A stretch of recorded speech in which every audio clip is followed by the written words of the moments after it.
Essa é a terceira mensagem no livro de Apocalipse. Nós vimos o que é um Apocalipse, é uma revelação simbólica do reinado de Cristo sobre todas as coisas. Verso 1 ao 3, João escreveu para nos dar alegria, e ele deseja graça e paz por parte da Trindade. Verso 4 ao 8, e hoje nós vamos terminar o capítulo 1, do verso 9 até o 20. O título da mensagem é Uma Nova Visão de Cristo, porque João, ele comunica a nós uma nova visão do nosso Senhor Jesus. Após a leitura, ele dizer: essa é a palavra do Senhor. Todos que creem, respondam com amém. Nós iremos orar mais uma vez. Apocalipse 1, verso 9, diz assim: eu, João, vosso irmão e companheiro na tribulação, no reino e na perseverança em Jesus, estava na ilha de Pátimos por causa da palavra de Deus e do testemunho de Jesus. No dia do Senhor eu me encontrei em espírito e ouvi atrás de mim uma voz forte como uma trombeta, que dizia: escreve em um livro o que vês e envia-os às 7 igrejas: Éfeso, Esmirna, Pérgamo, Tiatira, Sardes, Filadélfia e Laodiceia. Virei-me para ver quem falava comigo, e ao me voltar vi 7 candelabros de ouro, e no meio dos 7 candelabros vi alguém como filho do homem, vestido uma túnica longa e uma faixa de ouro na altura do peito. A sua cabeça e seus cabelos eram brancos como a lã, tão brancos como a neve, e os seus olhos eram como uma chama de fogo. Os seus pés eram parecidos com um metal brilhante refinado em uma fornalha, e a sua voz era como a voz de muitas águas. Na mão direita ele segurava 7 estrelas, e da sua boca saía uma espada afiada de 2 gumes, e o seu rosto brilhava como o sol no seu fulgor. Quando o vi, caí a seus pés como se estivesse morto. Então ele pôs a mão direita sobre mim e disse: não temas, eu sou o primeiro e o último, eu sou o que vive e fui morto, mas agora estou aqui, vivo para todo sempre, e tenho as chaves da morte e do inferno. Portanto, escreve as coisas que tem visto, tanto as do presente como as que acontecerão depois dessas. Este é o mistério das 7 estrelas que viste na minha mão direita e dos 7 candelabros de ouro. As estrelas são os anjos das 7 igrejas, e os 7 candelabros são as 7 igrejas. Essa é a palavra do Senhor. Amém? Vamos orar mais uma vez?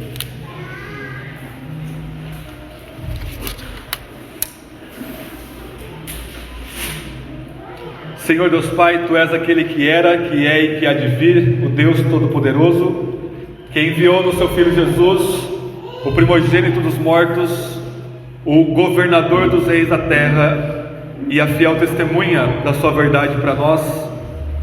E ó Espírito, que habita em Cristo plenamente, de forma cétupla, e habita em nós e na igreja, para cumprir e operar e aplicar a obra de Cristo em nossos corações. Ó Deus Espírito, nós rogamos a Ti que faça a obra que precisa ser feita hoje em nosso meio, a obra de comunicar-nos verdadeiramente e salvificamente a Cristo Jesus, para a glória de Deus Pai. Use a Tua espada, ó Deus Espírito, fira-nos e cura-nos. Mata, ó Deus, a nós mesmos em nosso ego e ressuscita-nos para uma vida e para uma viva esperança em Cristo Jesus. Aprofunda nossa fé, amadureça nosso arrependimento, leve-nos às boas obras pela Sua palavra, para a glória do Seu nome. Em nome de Jesus nós oramos. Amém e amém.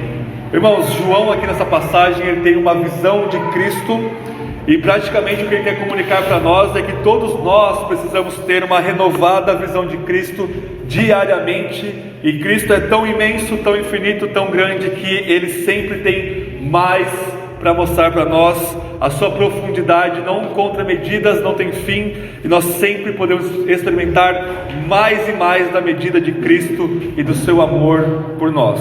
E para começar, irmãos, eu quero pedir uma licença poética para vocês, para começar com uma ilustração da pintura, uma arte para vocês, e uma interpretação da literatura sobre essa arte.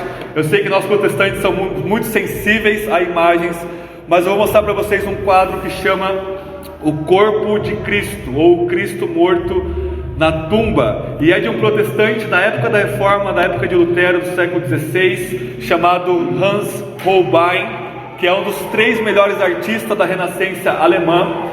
E ele pinta, irmãos, ele fica encantado quando ele descobre a obra de alguns pintores. Ele pinta pensando no grotesco.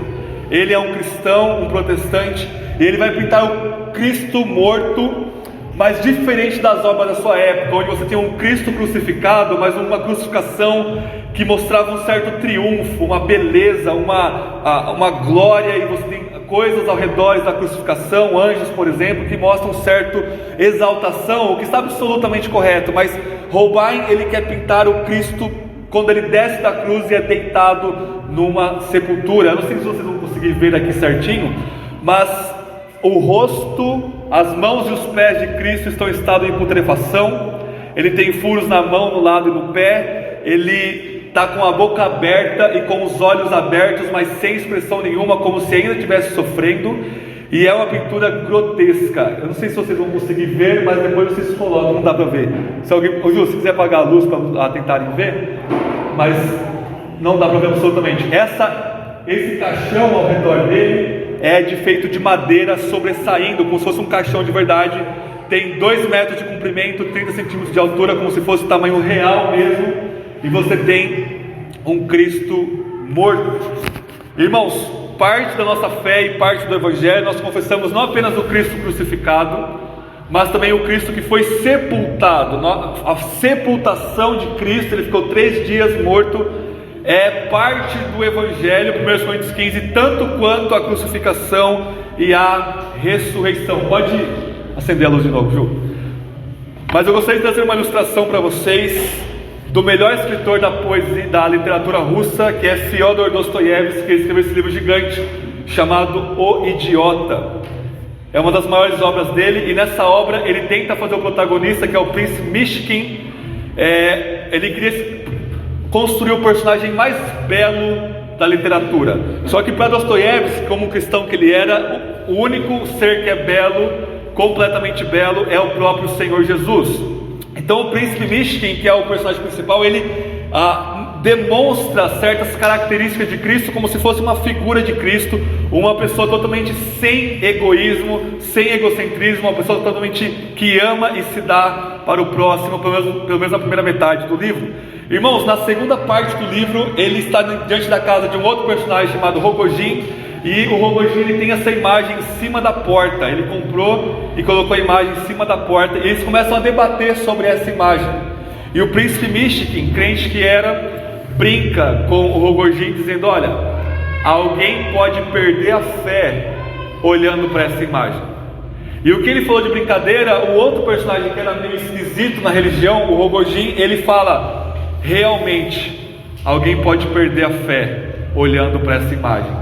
Porque aqui nós temos os poderes da natureza, os poderes do caos, o poder da morte, triunfando momentaneamente sobre Jesus.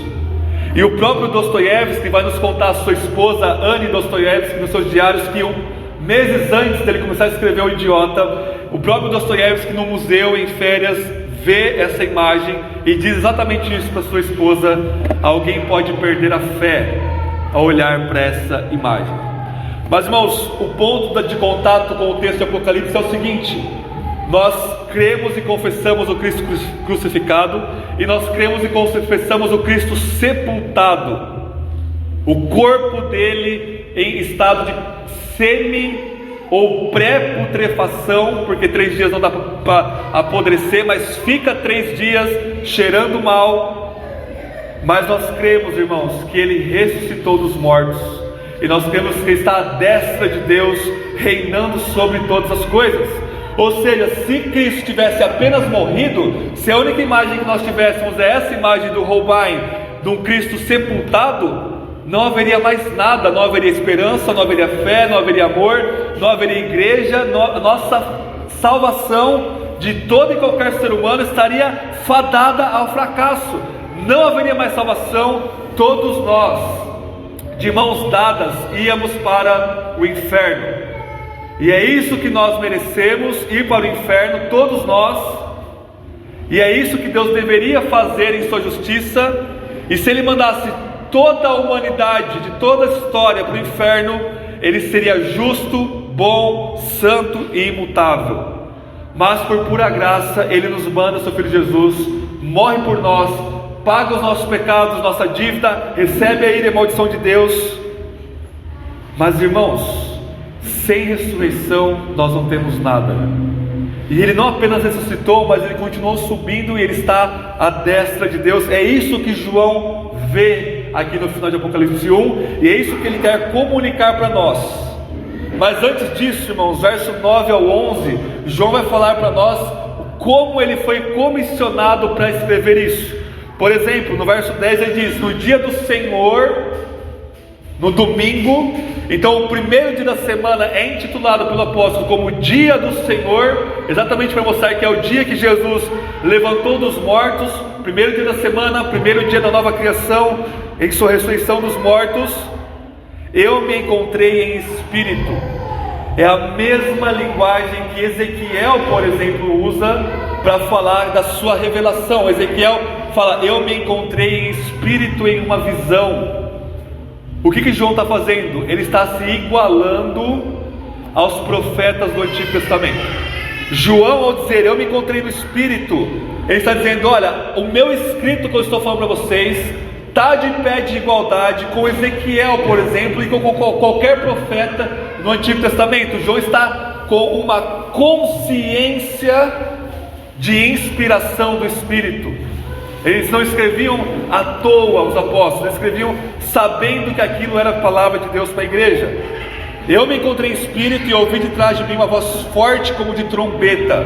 Isso aqui é uma alusão a Êxodo 19, quando Deus desce no Monte Sinai, a sua voz ressoa como trombeta. Jesus, como Deus, ao falar, é tão estrondosa a sua voz divina que parece uma trombeta, que dizia: escreve em um livro o que vês e envia 7 igrejas.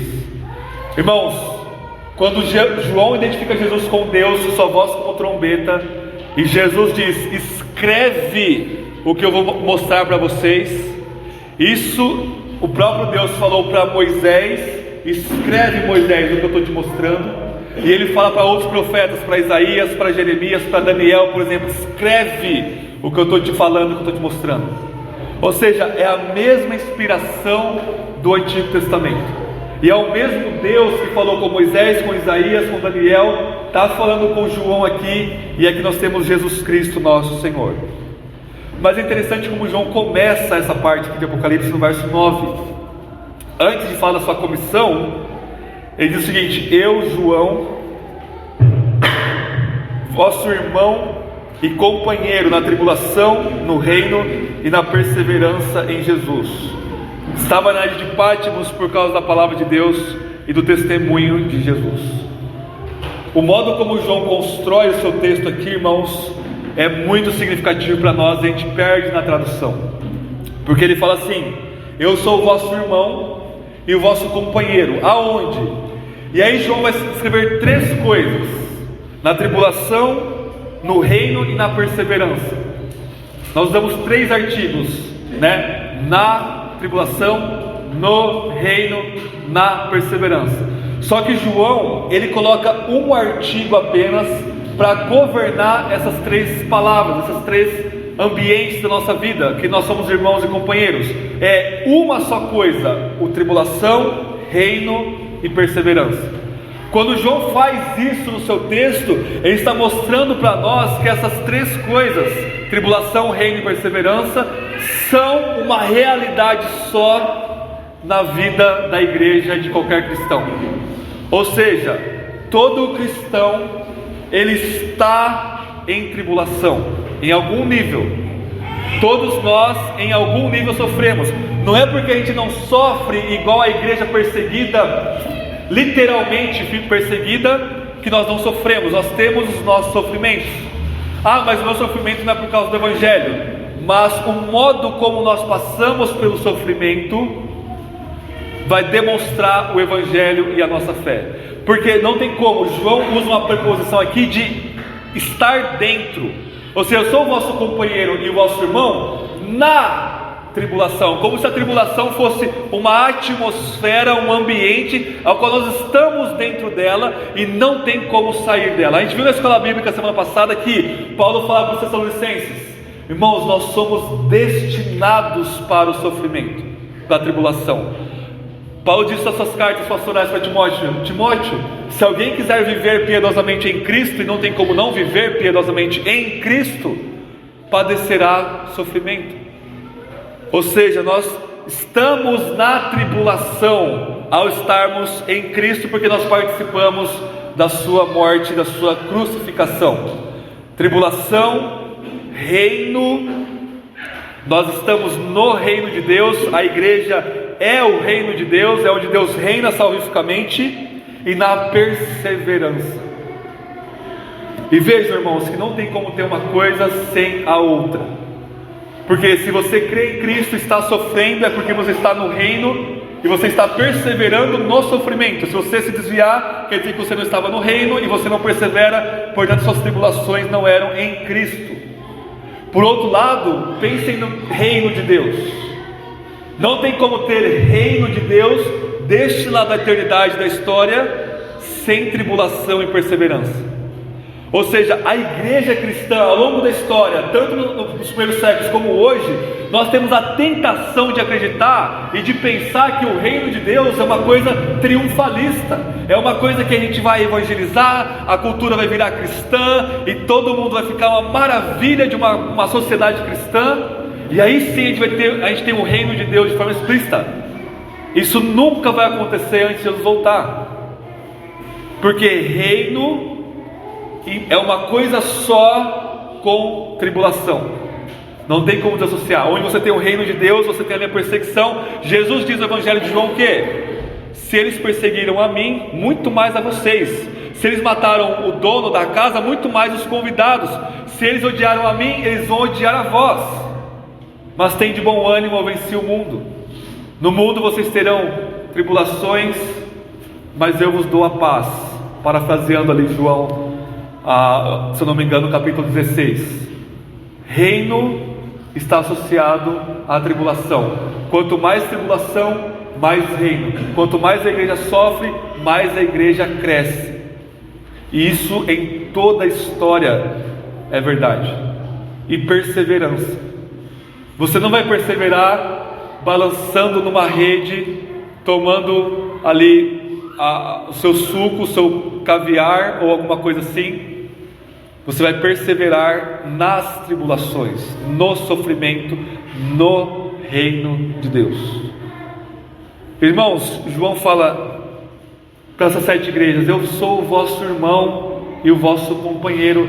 Eu, como apóstolo, o último apóstolo vivo, velho do jeito que João estava aqui, velhíssimo, a graça de Jesus perseverando ele até essa idade, na década de 90 do século I, para dizer isso a essas 7 igrejas.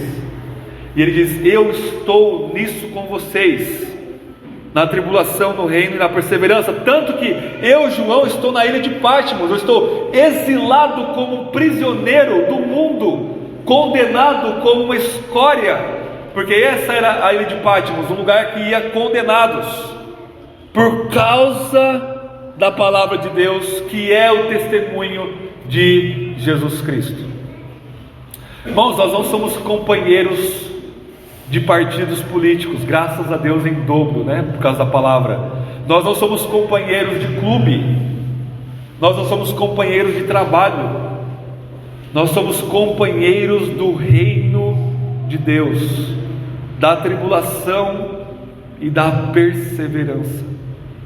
João está se colocando aqui como um irmão que ele realmente é. Apesar de ser um apóstolo, ele é um irmão, e ele está junto. O que é um companheiro? Alguém que está junto, lutando junto, ao nosso lado, uns com os outros, na tribulação, perseverando no reino de Deus. E a grande chave é como nós podemos perseverar no reino de Deus em meio às tribulações. Ele diz, verso 9, olhem a palavra que falta aí: eu, João, vosso irmão e companheiro, na tribulação, reino e perseverança em Jesus. Essa é a parte principal. Nós estamos em Jesus, por estarmos unidos a Ele pela fé. Nós participamos do seu sofrimento, tribulação. Ele é a nossa esperança e Ele é o nosso rei, e Ele reina sobre nós como reino de Deus. Então a grande chave para nós perseverarmos na tribulação no reino é Jesus, é estarmos nele e termos cada vez mais e mais revelação e uma visão de Cristo. É isso que fundamenta o verso 9 ao 11, é fundamentado pelo verso 12 ao 16, ou seja, quando João vê a Cristo glorificado, ele então pode dizer: olha, eu continuo perseverando. Até mesmo João, como apóstolo, precisava de cada vez maiores revelações de quem Cristo é. Então vamos olhar em segundo lugar como Cristo se revela para João aqui. Verso 12: virei-me para ver quem falava comigo, e ao me voltar, a primeira coisa que João vê aqui é a igreja. Quando ele olha para Cristo, a primeira coisa que ele vê é a igreja. Não tem como ver Jesus sem ver a igreja, e não deveria ter como ver uma igreja real, verdadeira, sem ver Jesus. Quando João vira para olhar para Jesus, a primeira coisa que ele vê é: eu vi os 7 candelabros de ouro, que ele vai interpretar depois como sendo as 7 igrejas. Não tem como separar. Uma vez que a igreja está unida a Jesus, não tem como você dizer: não, eu tenho Jesus no meu coração, mas eu sou um cristão não praticante, eu não vou para a igreja. Não tem como. Não tem como desassociar o noivo da noiva, a cabeça do corpo, Cristo da igreja. Mas vamos ver como Jesus se revela para João aqui. Verso 13: no meio dos candelabros, no meio da igreja, havia alguém, e a minha tradução aqui está péssima, semelhante a um ser humano. Alguém tem aí uma tradução semelhante ao filho do homem? Essa é melhor, porque filho do homem é uma alusão a Daniel capítulo 7. Abram comigo em Daniel capítulo 7. Eu gostaria de mostrar para vocês o fundamento aqui de João para essa visão que se segue. E depois que nós vemos Daniel 7 e Daniel 10, nós iremos voltar lá para Apocalipse. Eu vou explicar cada parte da revelação de Jesus. Daniel 7, verso 9.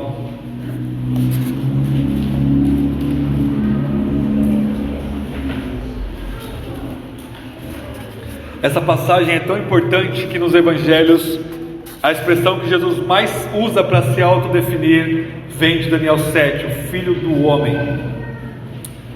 Mas vejamos, o cenário aqui, irmãos, é o cenário de um julgamento. Julgamento da besta, julgamento dos poderes malignos que estão confrontando o povo de Deus. Daniel 7,9 diz assim: continuei olhando até que foram postos uns tronos, e um ancião bem idoso se assentou. Aqui é Deus Pai, se assentou para julgar, né? A sua veste era branca como a neve, o seu cabelo de sua cabeça como lã puríssima, e o seu trono era chamas de fogo, e as rodas dele eram fogo ardente. Um rio de fogo manava e saía diante dele, milhares de milhares o serviam, e milhares de milhares estavam diante dele, e ele se assentou para julgar, e os livros foram abertos.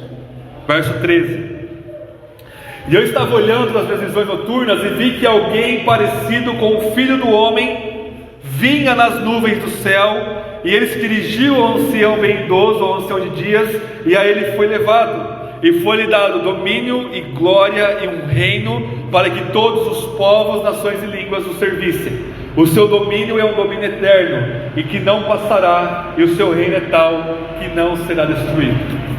Agora virem a página para Daniel capítulo 10. Parte da visão vem de Daniel 7, parte vem de Daniel 10. Daniel 10, de novo o filho do homem aparece, e ele vai se revelar assim para João. Daniel 10, verso 5 diz assim: Levantei os olhos e olhei e vi um homem vestido de linho e com um cinto de ouro fino de ufaz.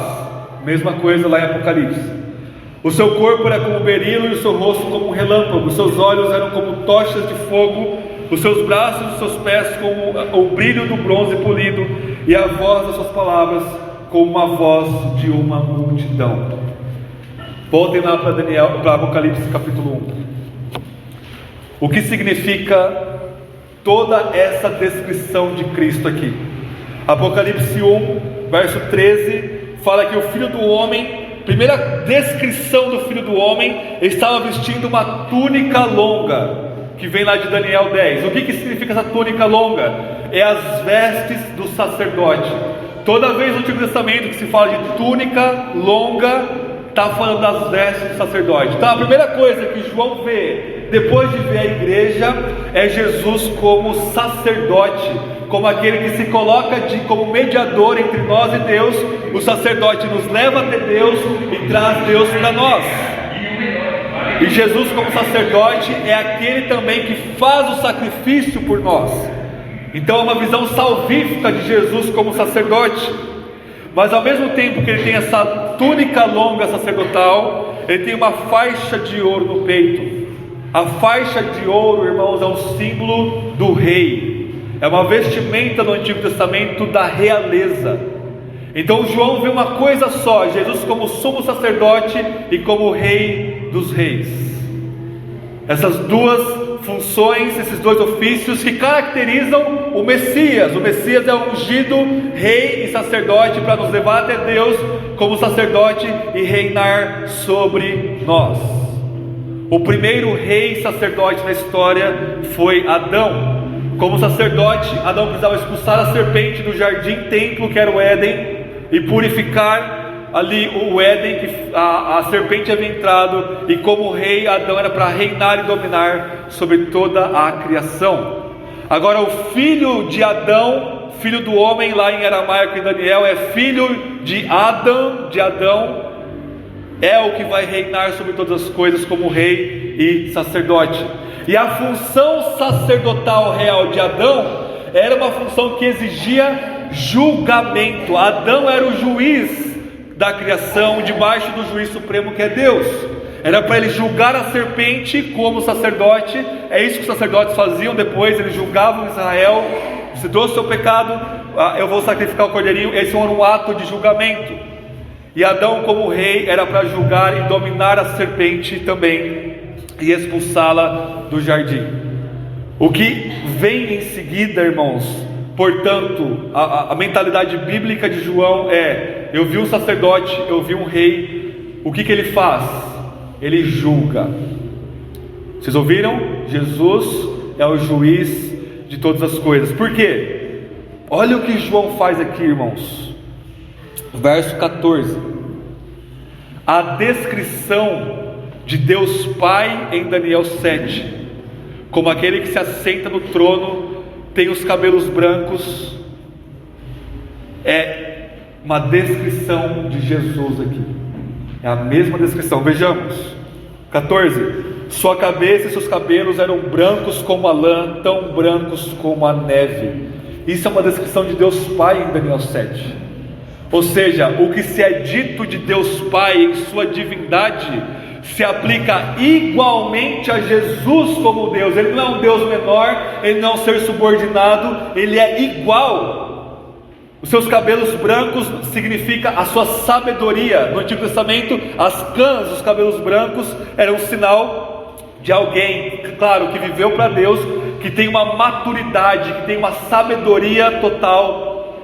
E quando o ancião de dias, Deus Pai, é descrito como cabelos brancos, isso é uma descrição simbólica. Deus Pai não é um velhinho no trono, é uma descrição simbólica da sua infinita sabedoria para julgar. Então a primeira coisa que precisa ter para se julgar o mundo é sabedoria infinita, e isso é aplicado a Jesus. O que mais? Os seus olhos eram como chamas de fogo, Daniel 10 de novo. Ou seja, o modo como Jesus olha para a sua criação como juiz infinitamente sábio é um modo do fogo, tanto para purificar quanto para condenar. O fogo é um símbolo tanto da purificação e da santidade, ele nos purifica com o seu olhar de fogo, mas também ele condena. O fogo simboliza a ira de Deus no Antigo Testamento. Os seus olhos oniscientes, lá em Apocalipse 5 vai falar que ele tem 7 olhos. É claro que isso é uma descrição simbólica da sua 7 plenitude, olhos, visão. Ele é onisciente, ele olha com fogo como juiz da criação. O que mais? Verso 15: os seus pés eram parecidos com um metal brilhante refinado em uma fornalha. Daniel 10 de novo. O que significa isso? Os pés na Bíblia, em qualquer literatura, simboliza o viver da pessoa, os passos da pessoa, a caminhada da pessoa. E o fato de seus pés serem puríssimos como um metal simboliza a sua perfeita e absoluta santidade. Ou seja, ele não dá um passo que não seja absolutamente perfeito e polido em sua santidade. Então, o que é preciso para julgar o mundo? Sabedoria infinita, cabelos brancos, um olhar justo que purifica e que condena, olhos de fogo e uma santidade absoluta, pés como o latão em uma fornalha. E a sua voz, final do versículo 15, a sua voz é como de muitas águas. Isso vem de Daniel capítulo 1, Daniel 43, onde fala que a voz do Todo-Poderoso é como a voz de muitas águas. Ou seja, a voz de Jesus, desse sacerdote rei que João está vendo aqui, é a voz não apenas de trombeta, mas de muitas águas. Muitas águas, o símbolo é imparável, um som que é análogo à onipotência. E é isso que Ezequiel 1:43 fala. Ou seja, a voz do onipotente, ao simbolicamente se revelar para nós, porque a gente não consegue capturar a categoria onipotência, se traduz em termos concretos como a voz de um oceano vindo sobre a nossa cabeça, de muitas águas. Essa é a descrição de Cristo aqui. Verso 16, que termina a visão. Na mão direita ele segurava 7 estrelas, e a sua boca saía uma espada afiada de 2 gumes. O seu rosto brilhava como o sol no seu fulgor. Lá em Isaías 11 fala que o Messias saiu uma espada da sua boca para julgar com justiça a todos. Irmãos, a descrição de Jesus aqui então é a descrição do juiz absoluto de toda a terra. Mas reparem que ao ver Jesus como juiz final de todos, em sua sabedoria, justiça, santidade e sua voz de muitas águas, onipotência, e a sua espada trazendo justiça sobre todas as coisas, isso é para trazer alegria e paz para a igreja. Essa visão terrível de João fundamenta, ou seja, olha o que vai acontecer a partir da semana que vem. Cada descrição de Jesus aqui vai se refratar na introdução das 7 cartas. Ou seja, para cada igreja dessas 7 igrejas, João vai pegar uma das descrições aqui e falar: olha, eu sou aquele, por exemplo, que tem os olhos de fogo, então eu conheço as suas obras, por exemplo. Ou seja, o Jesus total que ele está vendo aqui vai se revelar as suas características para cada necessidade da igreja. Ou seja, a exortação e a consolação que a igreja tem é ver o Cristo exaltado como juiz supremo e nosso sumo sacerdote e rei, e isso nos traz conforto, ou isso nos traz juízo. É isso que ele está fazendo. Porque o que ele vai fazer no capítulo 2 e 3? Ele vai julgar as suas igrejas, e ele vai dizer: olha, se você se arrepender, eu sou compassivo e eu te perdoo e eu te acolho em meu amor. Mas se você não se arrepender, igreja de Éfeso, Esmirna, Laodiceia, qualquer igreja que seja, igreja presbiteriana, igreja batista, igreja metodista, igreja anglicana, igreja Assembleia de Deus, qualquer igreja que seja, se vocês não se arrependerem, eu não mudo, eu continuo um juiz assentado no trono. e eu vou acabar com vocês. É isso que Jesus vai falar nas 7 igrejas. Eu vou lutar contra a igreja que abandona o meu evangelho e a minha palavra. Eu vou destruir vocês. Meus olhos, como chamas de fogo, não suporta uma iniquidade não arrependida, e vocês estão acabados.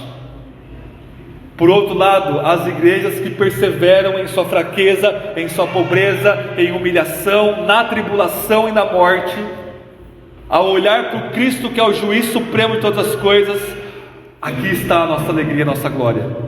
O César, a besta, o dragão, o diabo não tem a palavra final. Eles podem nos matar fisicamente, mas quem é o juiz final é aquele que nós servimos. Isso é a base do nosso travesseiro para descansarmos a nossa cabeça e o nosso coração.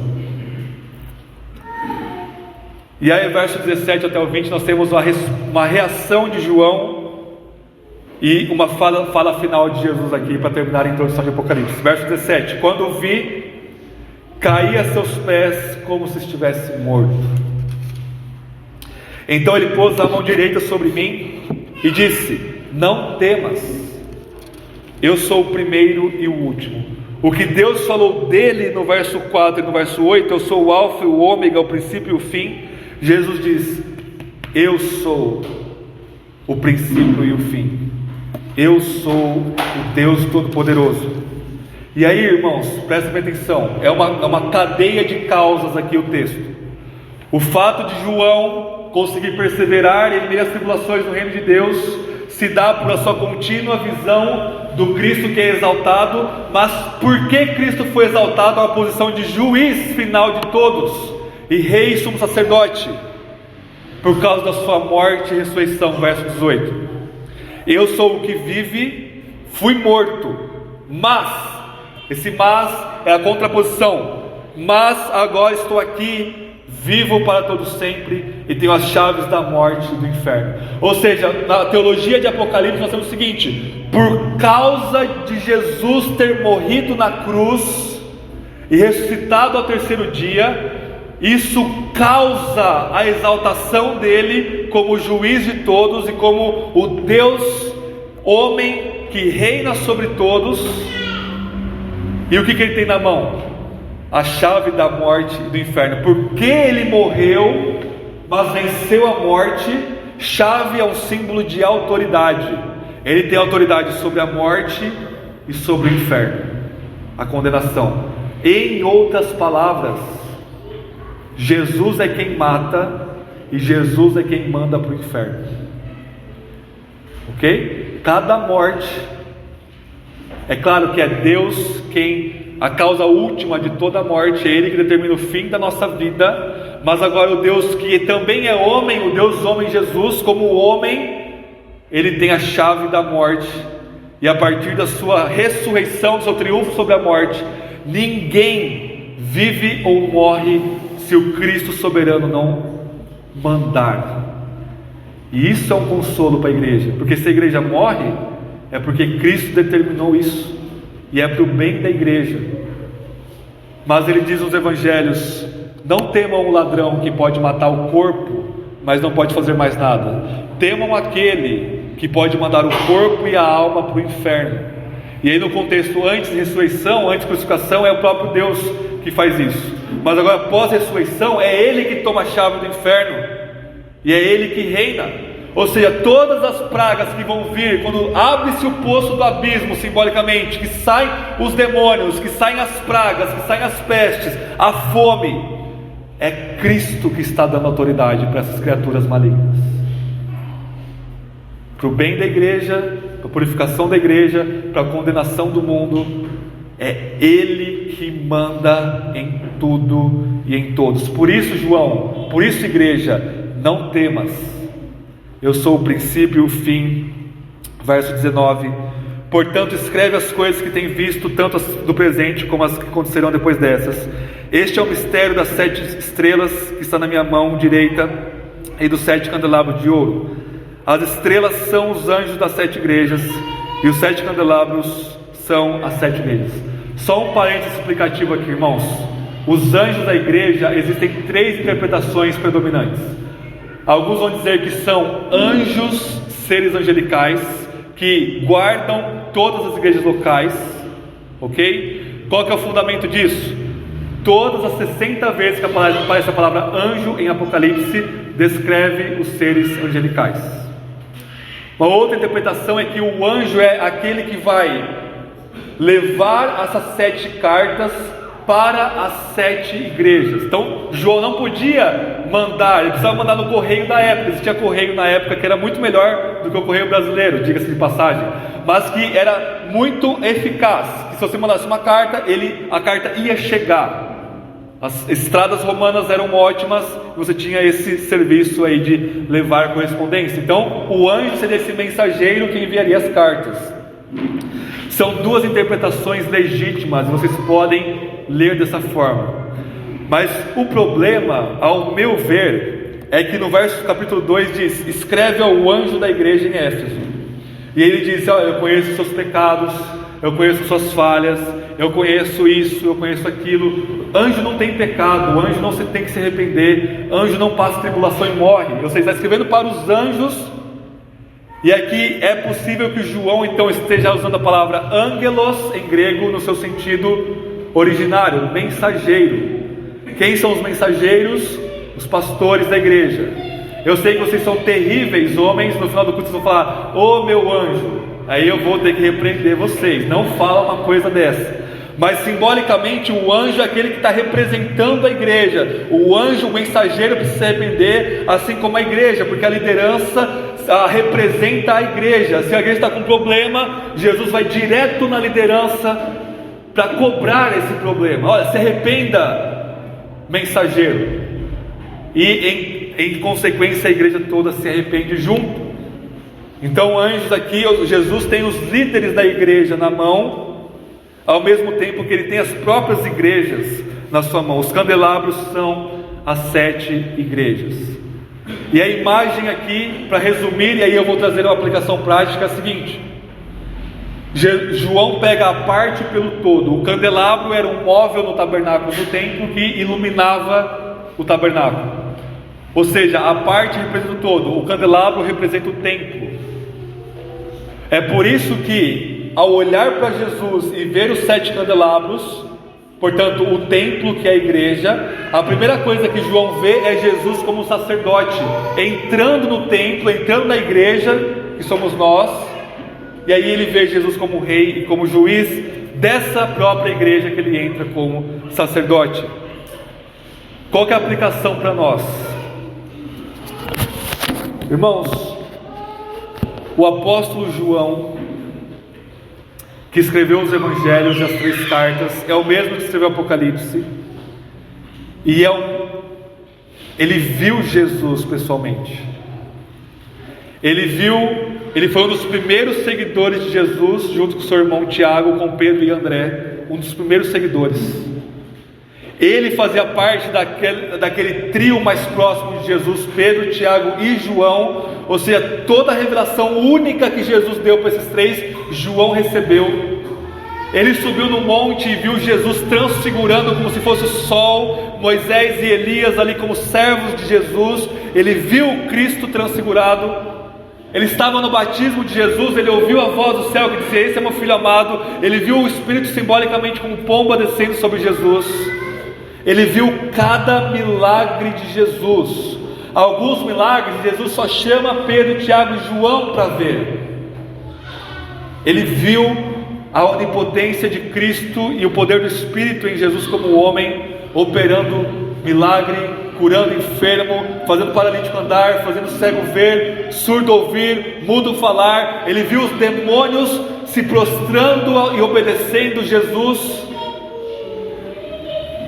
Ele foi o único que na última ceia inclinou a sua cabeça no peito de Jesus e ouviu os seus batimentos. Ele era a pessoa mais íntima de Jesus na terra. Quando Jesus estava no mundo, em sua encarnação, ninguém era mais próximo, mais amigo. Tanto que na crucificação, Jesus olha para João e diz: eis aí a tua mãe. Ou seja, João, cuida de Maria, porque eu vou partir para o Pai. Ele confiou o cuidado da sua mãe para esse homem, João. Ele viu Cristo sendo crucificado, ele não abandonou Jesus como os outros apóstolos. Ele viu Cristo no túmulo, sendo colocado no túmulo. Ele viu Cristo ressuscitar dos mortos. Ele viu Cristo sendo elevado literalmente, fisicamente aos céus.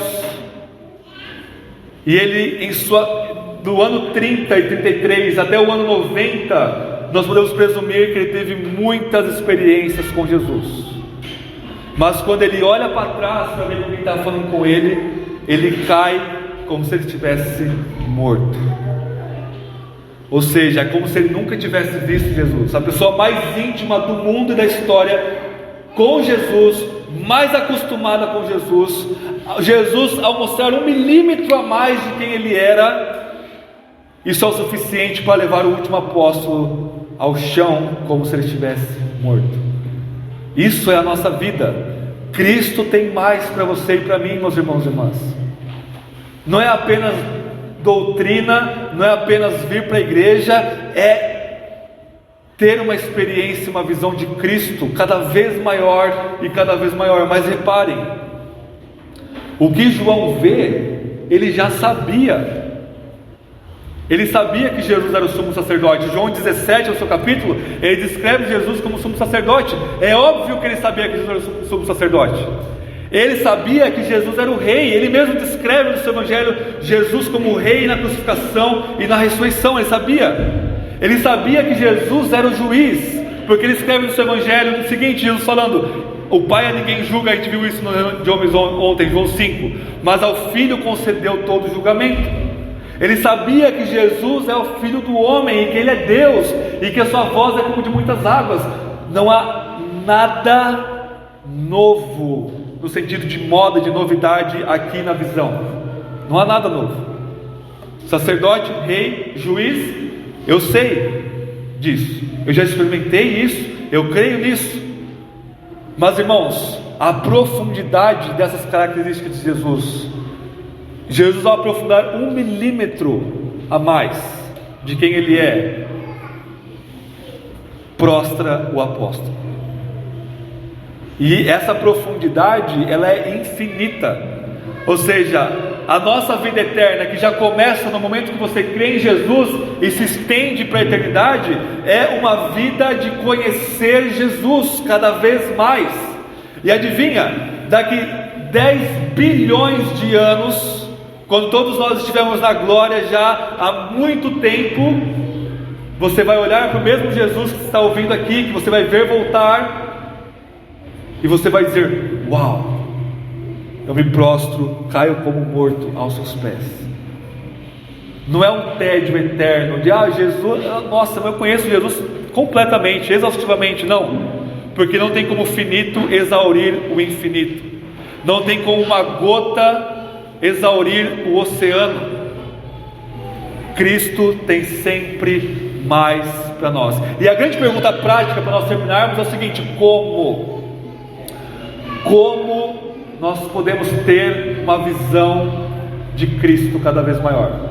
Porque nós não estamos vendo, não é uma visão física que nós estamos vendo igual João teve aqui. Como?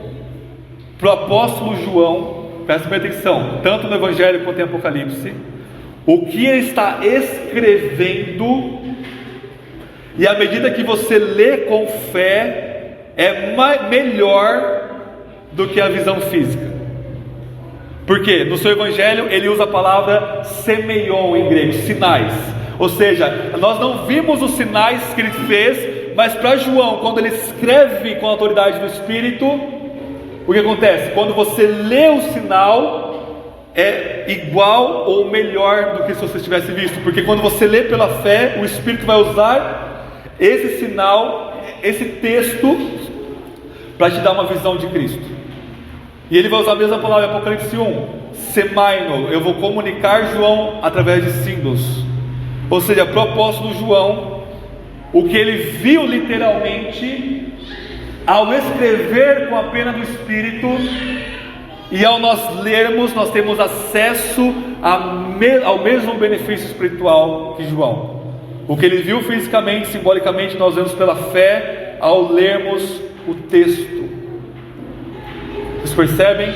Então, se você quer ter uma revelação maior de Cristo, é você ler mais a sua Bíblia com mais fé, com mais devoção, com mais oração, com mais amor, e você vai sentir e ser transformado por um oceano de revelação de Cristo sobre a sua vida. Irmãos, tenham essa experiência com Cristo, ao ponto de você estar em adoração a Jesus e você sentir tamanha a presença e o amor dele, que você cai no chão. Não descansem até ter isso, e isso cada vez maior. Não é alguém te manipulando e te derrubando, como os movimentos carismáticos que a gente estava conversando ontem na nossa comunhão. Não é alguém te manipulando, não é um sensacionalismo, não é um emocionalismo, não. Você faz de tudo para permanecer em pé, mas o Cristo em sua presença te derruba, literalmente no chão, e te prostra. Isso é a visão de Apocalipse para nós. Um Cristo que é supremo, mas que está dentro da igreja, e que ao estar dentro da igreja se revela para o seu apóstolo e se revela para nós cada vez mais grande. E a gente não vê apenas um Cristo crucificado e sepultado, nós vemos um Cristo que levantou dos mortos, está à destra de Deus, governando sobre todas as coisas. Esse é o Jesus da Bíblia, irmão. Creiam nele. Amém? Vamos orar?